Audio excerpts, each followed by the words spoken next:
আসসালামু আলাইকুম। আজকে আমি অ্যাবাকাসের পরিচিতি দিব।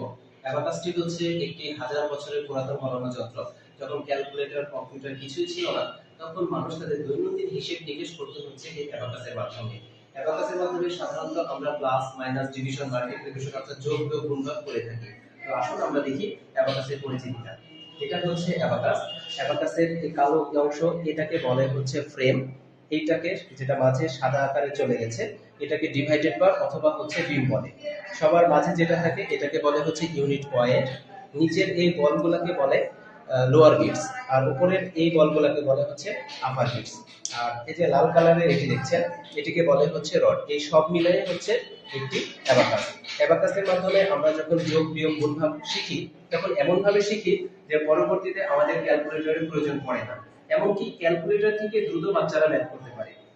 প্রথমে বাচ্চারা অ্যাবাকাসের মাধ্যমে ম্যাথ শিখে, পরবর্তীতে অ্যাবাকাসকে কল্পনা করে তারা তাদের ম্যাথ ক্যালকুলেশনগুলো করে থাকে। এটা হচ্ছে one kind of mind math. যেহেতু কল্পনা করে ম্যাথগুলো করে থাকে, তার ফলে তাদের ইমাজিনেশন, তাদের কনসেন্ট্রেশন এগুলো ডেভেলপ হয়ে থাকে।